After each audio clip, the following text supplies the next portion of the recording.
And I'm feeling great, man. Welcome to the Mental Margarita Show, man. You've been a busy man, huh? Listen, we stay busy. Anytime we wake up, we got to keep running. We got to make sure we're alive. That's how the spirit likes it. It likes to manifest itself. Yes, sir. That is true. If you don't mind, can you give a little introduction of yourself to the audience? Well, listen, my name is Jerry George. I'm of Haitian descent. I grew up in Brooklyn, New York. I came to the United States at the age of 11, which is where I went to school. I'm a former banker by trade. I'm an entrepreneur. Have my own initiative in sustainability, working with farmers. I'm also into music, which is one of my passion. I do some production. I'm a DJ. I'm into international music, hip hop, reggae, R&B. I work with artists. I do a little bit of it all. I just I like to live, and I like to do things where my talent can add value. Yes, sir. You said you started off as a banker. Was that when you Well, started? I didn't start off as a banker. Actually, I would say I started off as a DJ. Growing up in Brooklyn, Wow. I used to actually steal my mother's equipment to go do basement parties on East 19 in Brooklyn. And then, I had to sneak the equipment back in so I don't get in trouble. I used to take my mom's Panasonic amp and her turntable, and my friend Ralph would do the same at his house because, we had these setups growing up that, would be, perched in the living room. So that's kind of like how I got started. We did a lot of hooky parties. I used to get my butt whooped for missing some days in class, and my mom, I love my mom very much. She's a hardworking woman. It's the three of us, my sister and my younger brother. Right. She worked three jobs to take care of us, and we got away with a lot. We got away with murder. I have to say that. But in the end, the fact that we have a strong Black mother, and she was not having it. All of us did. We did what we had to do. Yeah, we messed around, but we also did what we had to do. We went to school. We established our careers, and then I had my first child while I was in college. I was studying electromechanical engineering at the time. Okay. And so I became, a father for the first time, and life changed. I couldn't be this invincible street kid anymore, doing parties left and right. So I had to get it straight. So I ended up going back to school. I did my internship at the time with Washington Mutual Bank, and became a bank manager through that program. And then from there, sky was the limit. I just kept getting promoted. I ended up, managing a few branches for JP Morgan Chase Bank. Wow. While I was doing that, I was still doing my music. The company actually hired me as a contractor to do the concerts for the bank. The bank would sponsor concerts in West Palm Beach, Florida, and I was the DJ for the bank, representing the bank. And I think that's what kept me there for so long, because it allowed me to do something that I really enjoyed. Wow. And it was just amazing. I got a lot of attention. A lot of people got to know, some of my skills. I got to meet a lot of people in the community. I'm just this community person. I love to talk. I love to interact. I love to learn about different cultures. I connected with the community very well. I, as a member of the chambers of commerce. We have to do that as bankers anyway. Some of the things that you're doing right now that are real passionate to you, to your heart. Is there anything in particular? Well, the opportunity to work with the younger generation, the opportunity to build communities, especially in the the melanated community, the Afro descent community, because we're lacking a lot of autonomy, in my opinion. Yes, I decided to become my own boss and work for myself because I want to control the outcome. And I believe this is what we need. We need more of that in our community, where we're leaving. This is not about me. It's about passing whatever is here, whatever I've accumulated over the years. How do I pass it on to that younger generation? Because, you know, I was that kid that was running the street too, you know, but I'm not that person anymore, right? I'm now the person that's going back to those streets and, you know, showing them this is a different avenue. Don't tell me you run the block and you control the block, but you don't own a rock on the block. Really? Right. I'm sorry. How do we help our people to a point where they can afford to not be affected by gentrification? Because we can gentrify ourselves. When I go back and I fix and I clean up that neighborhood, bruh, I'm not renting to just anybody. No. How do I bring in the quality, you know, and that comes with, you know, with training, with community programs. You know, I don't mind you coming into this community, but you have to go through this training. Yeah. And if we do that effectively enough, I think we'll weed out a lot of the problems, because people will do better when they know better. So that's my passion. That's what I love to do. And it comes in many different forms. So I camouflage myself. I partner with people like yourself. You know, I just find ways to recruit. I think this is the gift that God has given me, where, you know, because I speak from my heart. You know, no matter who tells you, no matter who knows me, they'll tell you, you know, they call me Purple because my name is Purple Heart as a DJ. But like, this guy Perp, man, you know, he'll just tell you, like, I mean, that's what, and I love doing it, you know. I can feel it all the way here to Vegas. I could feel the vibes too, man. From the time you said hello. Well, listen, like, man, I'm sending my love to you. I'm sending my love to your family. I thank you for coming on this show. You have been an absolute delight, man. And thank you for just shedding this light on us, man. We appreciate you so much, my brother. My good brother Sly, we appreciate you, because without you providing us a platform, because you can't build anything without the proper foundation. And this is what we need. We need a foundation in order to put up the building. And I thank you, because without you, we don't have a voice. We don't have a way to project our voices. And we have to be very humble and respectful to that, because we lack also in media. We need to own our words. We need to own our advertising. We need to own our promotion. Absolutely. You know, if we do that, then, you know, we're going to have familiarity, and we need that more so than ever, more than ever before right now, more than ever before. We need to control the narrative. So thank you, because you're doing that. I know, you know, how important that is for us. And I'm thankful that, you know, we cross paths. You know, peace and blessings onto you. And I'm praying that you always have the strength, the ability, and God's protection as you're doing what you're doing for the generation of the melanated, King. Much love, my brother. Let's shake the world. Yes, sir. Peace and blessings. You take care. All right, my good brother.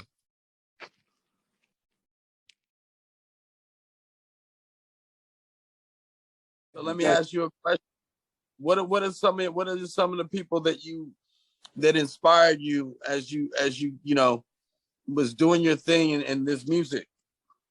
Well, you know, I started it like in the beginning, man, when, you know, carrying records and going to the jams and brothers swinging me around to back up the crowd and all that. So, you know, I started way back, carrying speakers to the clubs and, you know, things like that. So, you know, I always liked the Cold Crush Brothers, the Fearless Four. My boy Tito was raw. You know, we had the Crash Crew. You know, you had G-Man. You know, you had a lot of brothers. That was nice, man. Lil Rodney C. You know, so I got inspired by a lot of them brothers. You know, them brothers wasn't doing a whole bunch of cursing and yelling and threatening. They just had music. So, you know, I came up on really just making, you know, that's deep. That's deep. You came on. What's up? Were you a big Rakim, KRS-One fan? Was that someone that you listened to a lot? Yeah, well, you know, Rakim was a close friend of mine since we was young, back in the day. So, you know, I always felt Rod and me and the 5% Nation together. So we had, you know, we always was building since we was little kids. So we was sharp. I like KRS-One. You know, I like his music to an extent, but, you know, his teaching and my teaching is a lot of different. You know what I'm saying? I was right just since '82. You know, so I really start talking about dropping knowledge and things like that, you know. But I respect his, you know, his wisdom. Absolutely, absolutely. Now, just to let you know, man, Rakim is my number one, man. That's my favorite.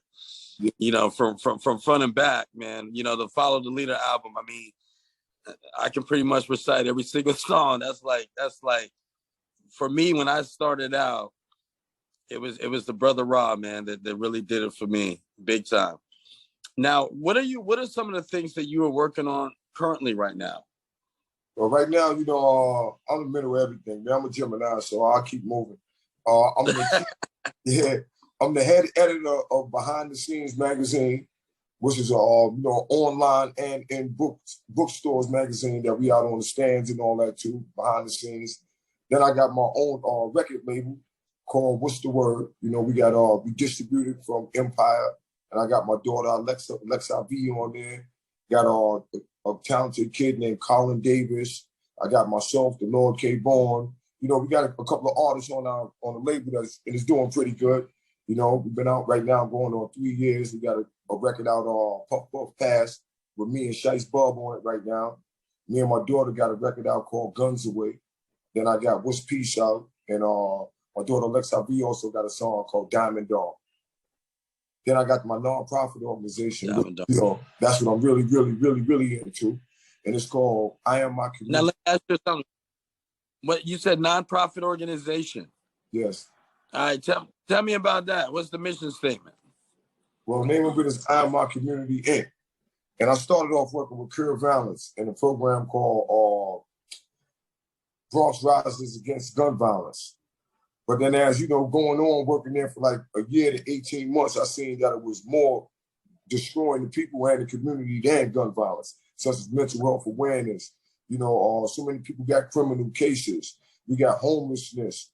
We got, now with COVID just finished being out, we got the monkeypox. We got so many different things that the community need to be educated on.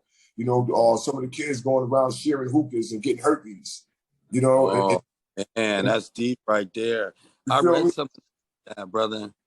Yeah, so you feel me? So I try to educate on all different levels. So I started my own nonprofit. And, I had it right now going on 6 years. It's called I Am My Community, Inc.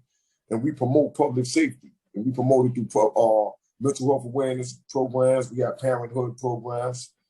And we got an anti-violence unit, which means somebody gets shot, killed, harmed, robbed in our community. We don't got nothing to do with the police. We use our street credibility to find out what happened to who and why. And then we try to bring both sides together. So we type of retaliations and things like that. And we have saved a lot of lives. We are going to let the audience, hear the joint. And we're going to spread it out and start planting those seeds out here in Vegas. Yeah, man, most definitely. Yeah, brother. Get out there and get some of that good Gary Payton, man. Some of that good LeBron James and all that they got going that way. Yo, look, we be hearing about it up here. Yo, man, they got it down there. We hearing about it all the way in New York. Let's get it, baby. Let's get it. Yo, yeah, hey, listen, man, pleasure coming on the show, man. It's a pleasure building with you, man. I look forward to coming down there. I look forward to being on the show again, building again with the people, the fans, man. It's just been a pleasure, brother. It's a pleasure. It's a pleasure as well, man. Thank you for coming on the show. And I look forward to seeing you in Vegas doing a little puff passing with you. That's right. The Margarita Show. Peace and blessings. Let's shake the world, baby. That's right.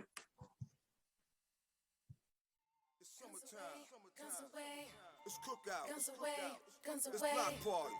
Guns away. It's kids everywhere. I'ma drop a message.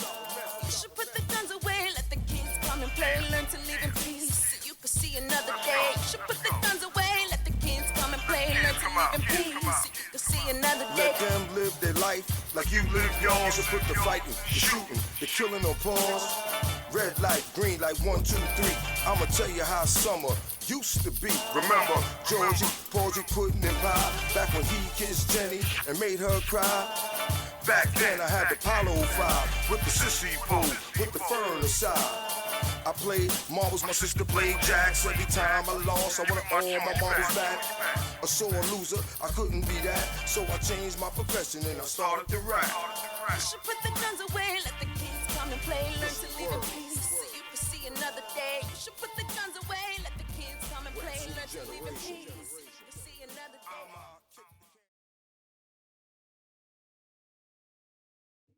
We had the Mental Margarita show, man, and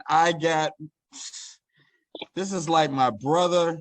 This is my brother. This is like, I mean, we went, oh my goodness, bro. Go back like car seats? We go back like some car seats, for real. Oh my goodness.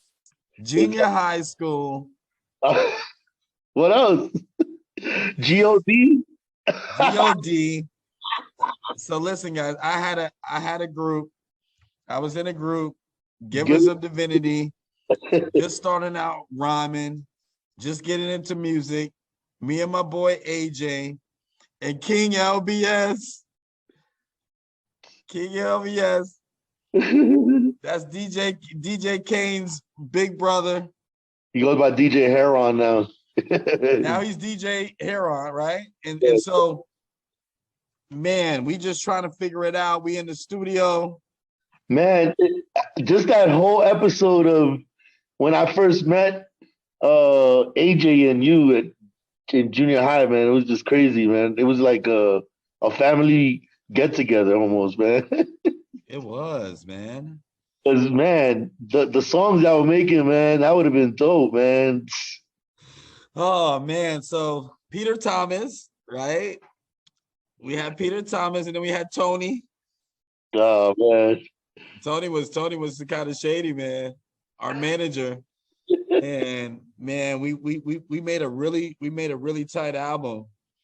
And Atlantic Records was about to, man, they're about to hook us up, man. That A&R got fired, and now T, if things would have went the way they would have went, the way it was supposed to go, a lot of things would be different. Man, I learned so much from them, bro. Peace out, shouts out to them, bro. Yo, shout out to the Diaz brothers, man. Because most people don't realize that we started out with them, yo.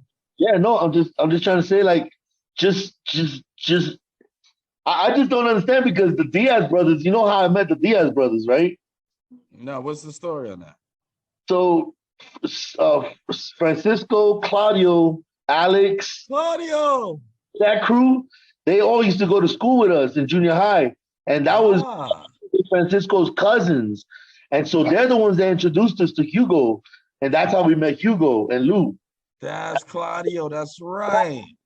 World is so small. I ended up becoming friends with these cats, and then that's how we crazy.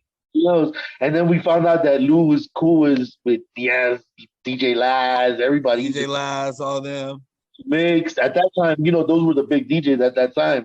Or what's his other name? They used to be on Power 96, or most of them. And Power 96. Yeah. He was really good friends with DJ Laz. They all were, you know what I'm saying? The DJ Laz was the king of the DJs. Yo, DJ Laz was the man, bro. I'm just saying, like, I might be 47 years old, but I know a lot more music than a lot of these kids too. You know what I'm saying? So right. I'm just as educated with them. Right. Like, I know what the kids like. I know what the crowd likes in the club. Even though my age don't matter. It's just what's here in the heart, bro. That's it, man. That's where it started, the heart and soul, man. And boy, do you got a lot of it, man. DJ Kane, man. I'm signing out, man. I love you.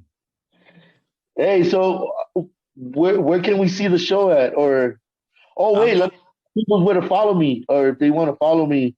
Yeah, go ahead, shoot it. So my IG is at DJ Kane Mazzotti. I'll spell it to you. DJ KaneMazzotti is my last name. DJ Kane Mazzotti. That's my IG. And I think that'd be the best thing for people to contact me, man. I'm on that IG and Facebook like crazy. You know what I'm saying? Same thing with Facebook. If you look me up, DJ Kane Mazzotti, you'll find me too as well. So.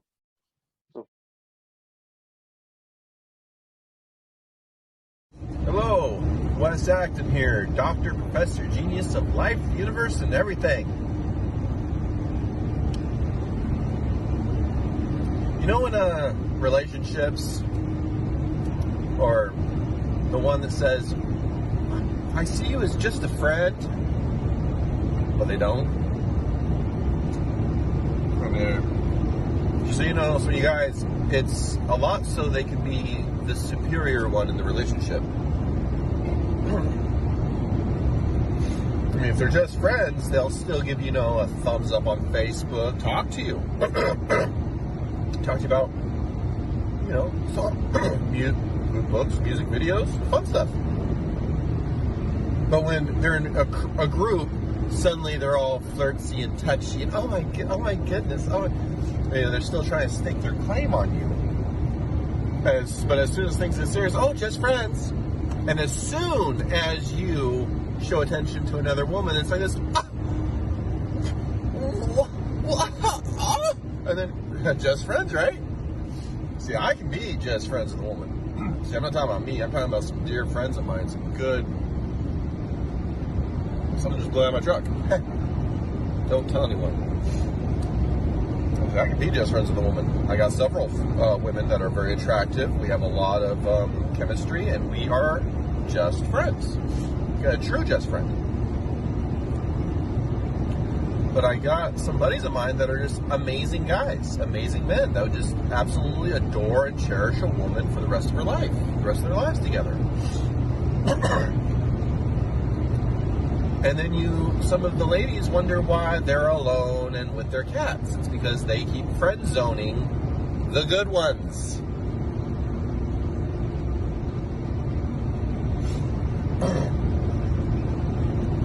Anyway, a little bit on the just friends note. Wes Acton, Dr. Professor Genius of Life, the Universe, and Everything. You're welcome.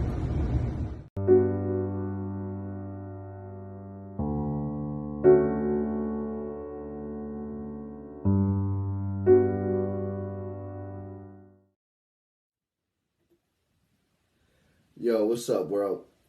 Thank you for tuning in to the Mental Margarita Show. I am the Rebel, and this is my rant. Specifically today, I want to talk to the parents. Not just of this generation, but parents in general. You see, I don't want you to feel sorry or fear for your kids because the world they're growing up in is not what it used to be. Because, you see, I believe that we were called for the exact moment in time that we are in or born in, right? I mean, our lives weren't a quadink-a-dink or an accident. We were created for this moment. So when you raise your children, raise them to know the power that they walk in. Train them to learn the knowledge that they seek. Teach them to walk in faith, knowing that they are in control, and empower them to know that they can change the world. Don't be scared for your children. You should be honored that you are a parent of this generation that is facing some of the biggest challenges of our lifetimes.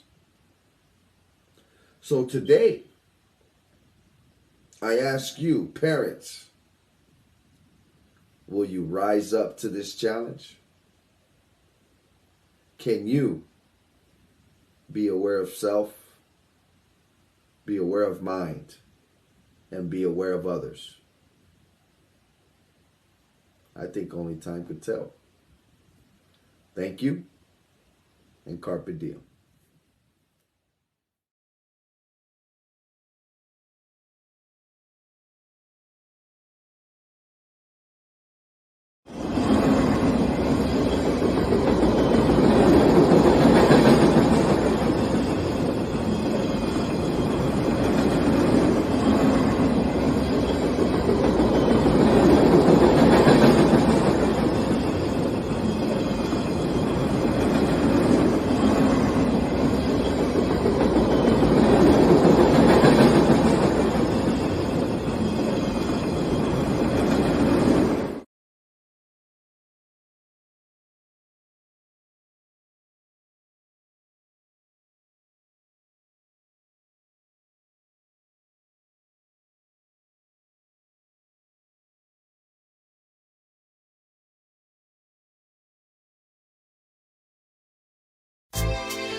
you're starstruck, here's a sprinkle of the stardust. Hold your champagne glass and your cigars up. See the guys with mob ties drive the cars up. Bright lights, most nights they buy the bars up. Candy coated Chevy cars on the highway. It's Frankie baby, it's on and this is my way. Dean Martin at the Sands this Friday. With Sammy Davis, here's a little hint where I stay.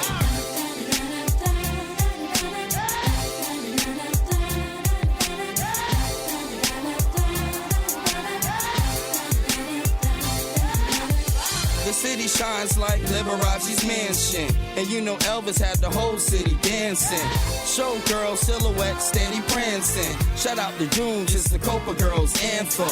Legal gambling, yeah, that would tempt me. It's Sin City, holy water couldn't cleanse me. And Wayne Newton had the crowd in a frenzy. Live at the Stardust, the seats never empty.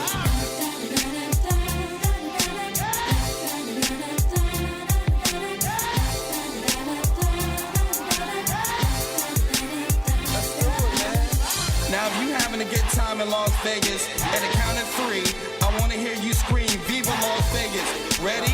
1, 2, 3. Viva Las Vegas! And Main Street was the official local beer stop. Enough slot machine noise to make your ears pop. The cigarette girls walking souvenir shops, while Red Fox had them laughing till the tears drop. Before Steve got a win at the right time, Sig and Roy had a long circus lifeline. Now the Strip's got a lot of neon light signs. Would you agree there's not another city like mine?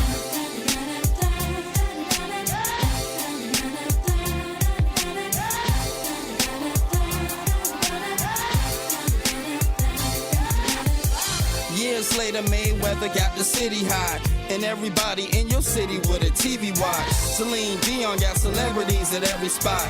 Boys the Man even got Jenny on the block. Now here's the culture shot, the desert's got a hockey scene. Golden Knights, yeah, the #1 hockey team.